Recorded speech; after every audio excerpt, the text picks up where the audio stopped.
Hi friend, నేను ఒక విషయం చెప్తున్నా. నేనేం మంత్రకత్తెను చాతరకత్తెను కాదు, శాస్త్రకత్తెను కాదు. నాకెవరో చెప్పినట్టు మీతో షేర్ చేసుకుంటున్నా అంతే. నాకైతే ఏ అంటు ముట్టు ఏం లేదండి. ఎప్పుడు శుభ్రంగానే ఉంటా. ఏగ్జామున లేచి నా బిడ్డ పోతాడు కాబట్టి నేను ఏగ్జామున కాళ్ళు మొహం కడుక్కుంటానే దీపారాధన చేసేస్తా. మా బాబు కర్పూరం ఆరతిచ్చి దండం పెట్టుకొని వెళ్తూ ఉంటాడు. ఒక్కొక్క రోజు అయితే తిరిగి మళ్ళీ మా అబ్బాయి వచ్చేంతవరకు కూడా దీపం వెలుగుతూనే ఉంటుంది. మన ఇంట్లో నిత్యం ధనం నిలవాలంటే మన ఇంట్లో దీపం వెలుగుతూ ఉండాలండి.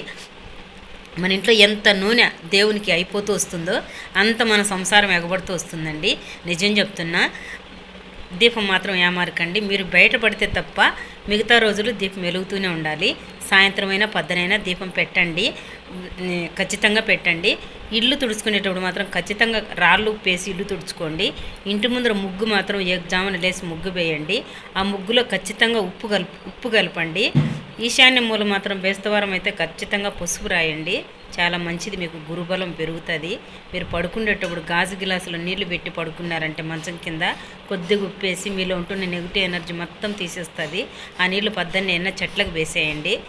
ఇది ఫ్రెండ్స్, నిజం ఫ్రెండ్స్. ఖచ్చితంగా అలా చేయండి. మీకు ధనబలం పెరుగుతుంది. మీ ఇంట నిత్యం లక్ష్మీదేవి కొలువు ఉంటుంది. ఓకేనా? బాయ్ మరి.